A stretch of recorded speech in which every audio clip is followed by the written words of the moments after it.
Welcome to the 2-Point Conversion Coaches Show. I am your host, Brandon Hurley with the Jefferson Herald. And as always, I am joined graciously by Greene County head football coach Mitch Moore. Today we are coming to you live from the Greene County High School. Before we get going, I'd like to thank our sponsors, Doc Stadium and Tech Zone, both on the Jefferson Square. So without them, we wouldn't be able to do what we are doing today. In this week's episode of the 2-Point Conversion, we recap Greene County's 35-21 come-from-behind win over Atlantic. It was a back-and-forth game, kind of a lot of momentum changes, a lot of turning points. It moved Greene County to 6-1 overall, 2-1 in district play.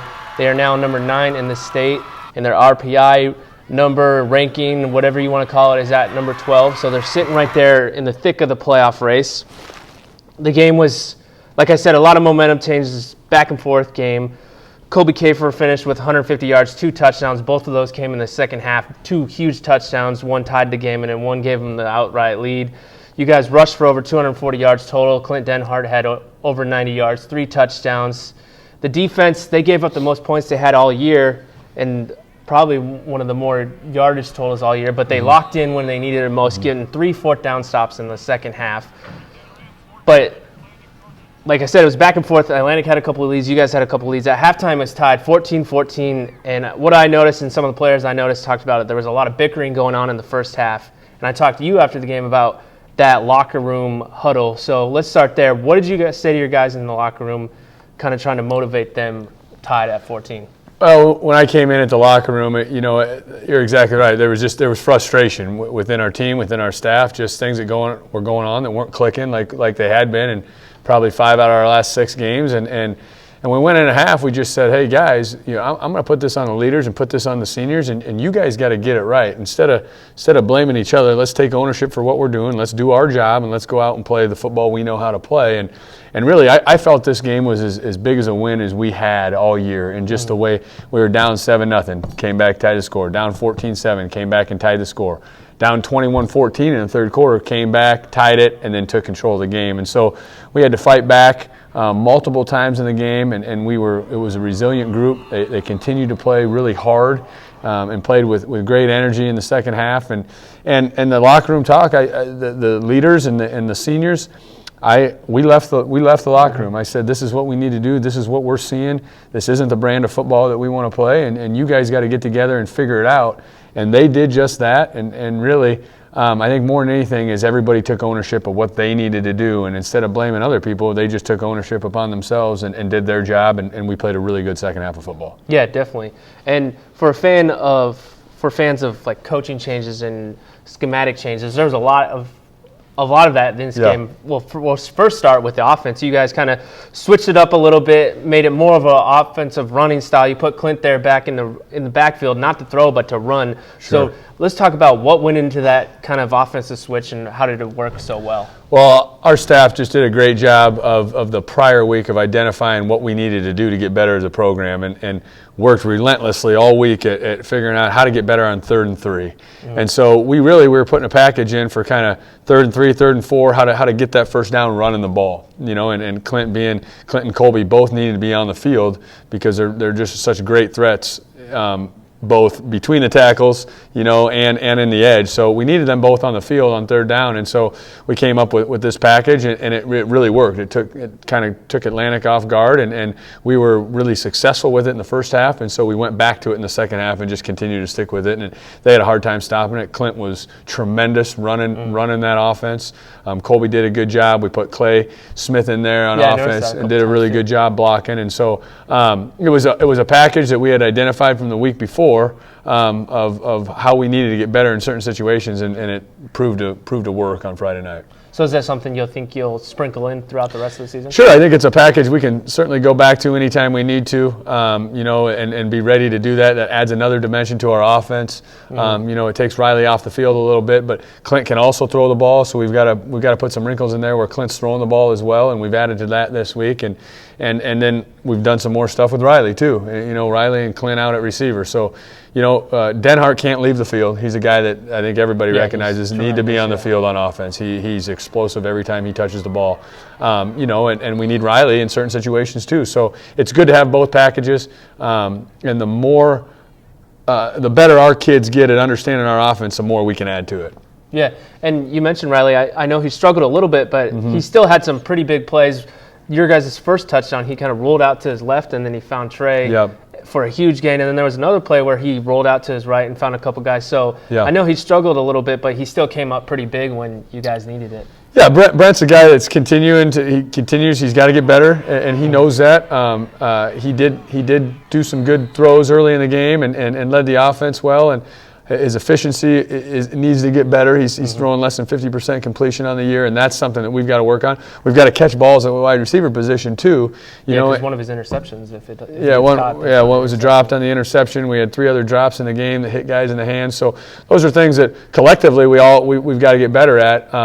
But Brent will continue to grow as a quarterback. Yeah. So and then we talked about other changes defensively. You guys struggled a little bit in the first half, but I know talking to you after the game, you kind of switched the defensive line a little bit. You moved Bryce Hoyle to the outside, and you moved Tyler into the middle. So what went into that thought process, and why did you think it worked so well? Well, Bryce is such an elite player on the D-line for high school football, and usually you talk about physicality and size and toughness on the D-line. Well, Bryce has all that too, but what makes him so special is he's a really good athlete playing D-line. He's got good skill at that position, and you don't see that a lot in Iowa high school football, and so Bryce is able to go all over the field, and he plays. No one can play with his pace for 4 quarters because he's in such good shape. He trained himself in the offseason to be able to play every snap of the football game. And so he's strong, so he can hold the edge at D end.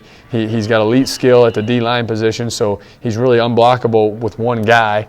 And so moving him around creates a lot of problems for anybody he's going against. On the flip side, we felt Miller needed to be a little more aggressive on the D-line, and so we moved him inside. So you can't not be aggressive when you're playing on the inside because he's got great strength and great leverage and obviously great skill as well. And so it was kind of a way to make sure both of those guys were playing at their best, on Friday night. And we'll do some more things with that this week and next week. And the unique part about our D-line, I was talking about someone today is that we do have skill across that D-line. We have athletes on the D-line and not just big, strong players. We've got athletes across the D-line, so we're able to do some things with it where teams can't always run away from somebody or always to somebody. They've got to run their offense, and our defense we can dictate what we're doing by how they line up. Yeah, that's a really good point. And one thing I noticed going through the stats, Bryce had 13 tackles. Yeah, as a D lineman, you don't really No. see that ever, a guy getting double digits as a D lineman.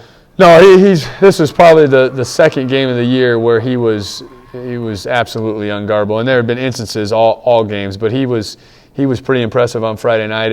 And really, to me, again, that goes back to his commitment to changing his body and his commitment to the offseason, because he's got the ability to play 4 quarters at a really high level and never come off the field. And in the third quarter and the fourth quarter, you can see the guys that he's going up against just don't have the gas that he does, And Brock Wepker is the same way. Brock Wepker can play with that pace, and that ability because of the way he trains, And then Miller is he's a physical specimen, and so he creates some problems too. So between those 3, and then Joe Pa and Tuba, Bryce's brother, Caleb, he's got that same ball get off that Bryce has, and so he disrupts the flow of the offensive line quite a bit. And so that group has been really good for us this year.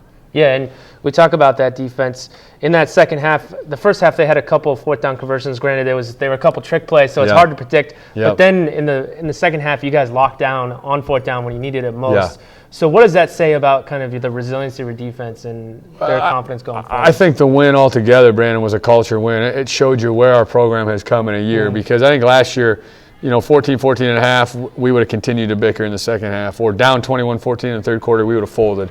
And all those points, and certainly our 4th down stops was just a product of what we've been through, and the training we've been through in the last year, and how much it means to these guys that we're not going to let a bad play or some confusion in our offense or defense let us dictate the outcome of this game. And so our guys, I think they played with more tempo and more energy in that second half, and that kind of got rid of some of our mistakes. Yeah, and obviously, like you said, it was a big win, huge win, comeback win, but it also kept you on the edge of a possible shared district title, because with 2 games left, you're 2-1, Kemper's 3-0, but they still have to play OA BCIG, so there's still an outside shot of at least sharing a district title. So, and like we said, you have to win out basically to make the playoffs. So what was kind of the atmosphere with your players after that win on Friday?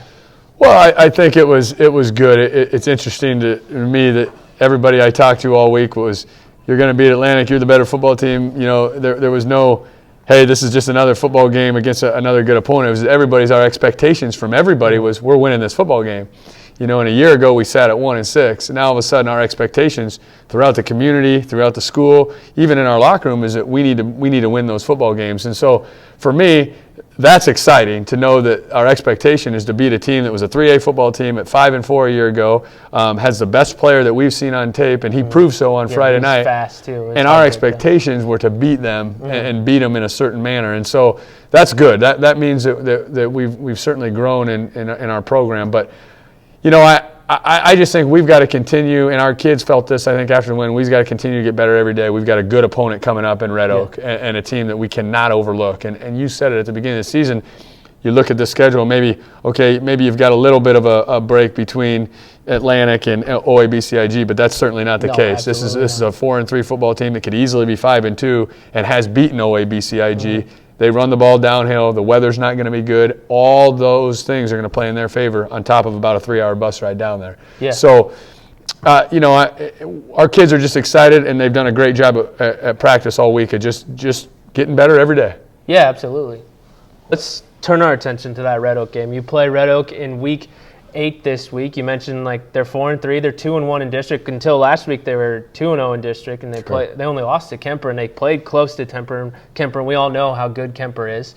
So one of the first things that really sticks out to me is, like I talked to you earlier this week, it's a long road trip. It's 2 hours to the southwest on Friday night. So what are some of the things that you're going to do to keep your guys focused and keep them aimed at playing that game on Friday?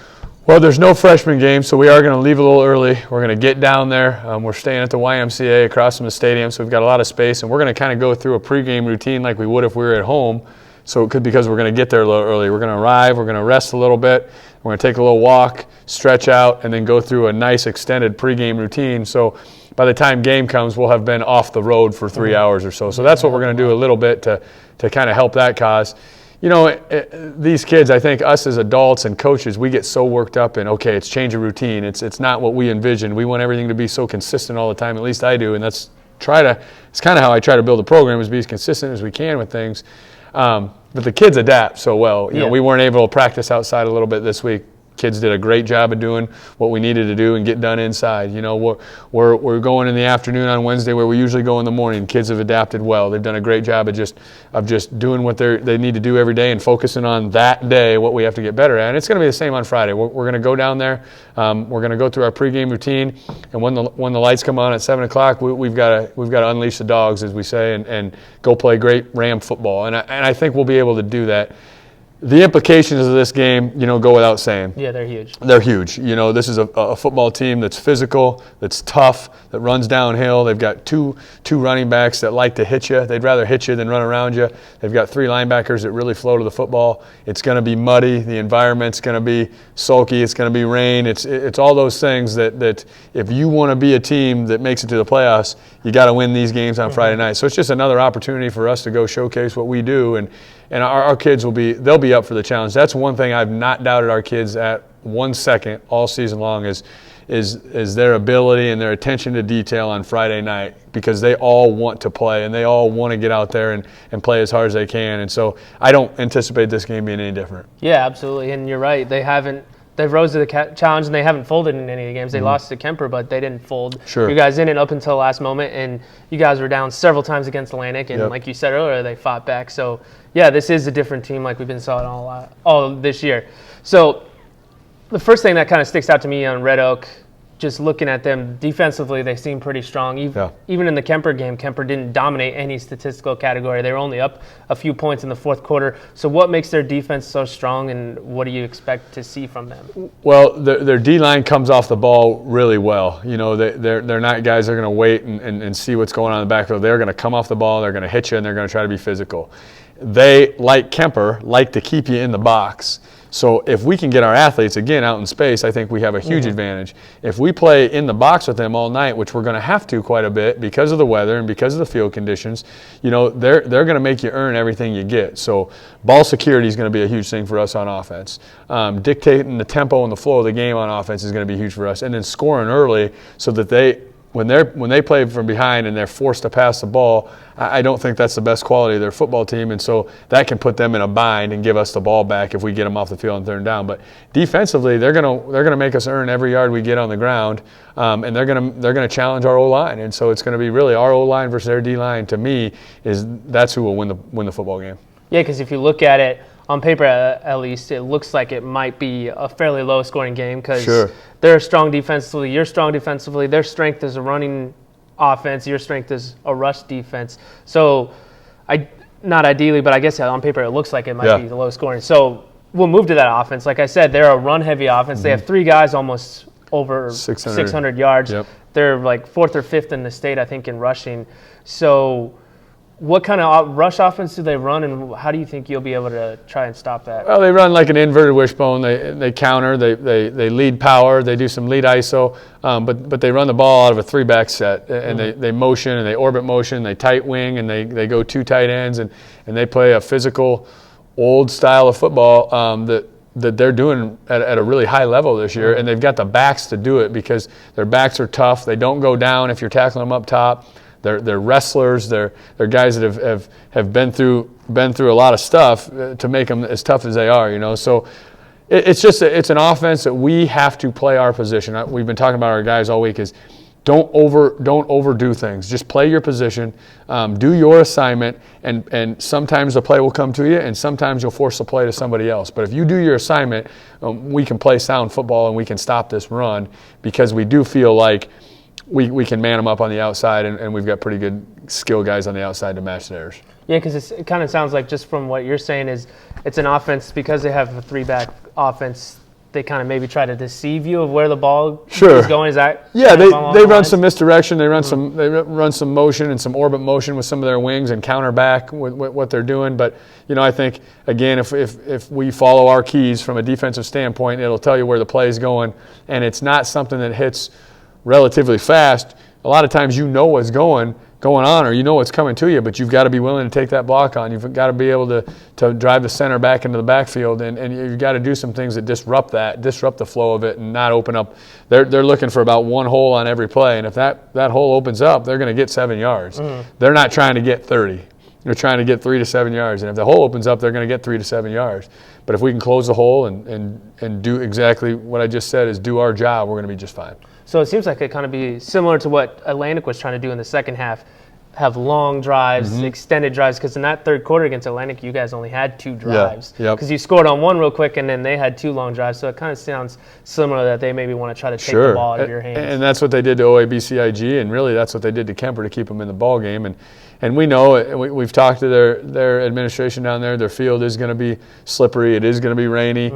So again, we've got to play with a great base underneath them. We can't be reaching, we can't be trying to do something that's not our job. And if we can do that from a defensive standpoint, we'll stay in the ball game. Yeah, absolutely. And like we said, it's a very important game. There's 2 weeks left of the season. You guys sit at 6-1, and you would think that's good enough to get in the playoffs. But with this year's new RPI rankings, you basically, like we talked about last week, you need to win these next 2 games. So if you can point to 1 or 2 keys to victory, what do you think are kind of those keys to getting a win on Friday? You know, I think the first key for us to get a win on Friday is to get the ball in the end zone early. You know, on that first drive, we've got to punch it in. We've got to score 7 to 14 points in that first quarter. And if we can put pressure on them by scoring points early, I think that'll be a huge key in us winning the ball game. And then the second thing is we've got to match their physicality. You know, I think I talk about our skill and I talk about our speed all the time, but I I think one thing our kids kind of would want to be reminded a little bit is that we're physical too. We're a physical football team because of what we've done in the weight room, and we might not have the size that we still need to add some strength and still need to add some size to a lot of our kids in the program, but that doesn't mean we're not tough, and that doesn't mean we're not physical. And I think so if we can match their physicality and be as physical or more physical than them, that's going to help us win the football game, because they are a physical football team, you know, and all 11 guys on either offense or defense in Red Oak want to hit you and want to lean on you and want to make it a physical football game. And so our kids will be up for that challenge. They've heard that. They've heard me tell them that all week, that, you know, this is a physical football team. I think they'd love for me to say on Saturday morning, we're a physical football team too. And so I think scoring early and really matching their physicality.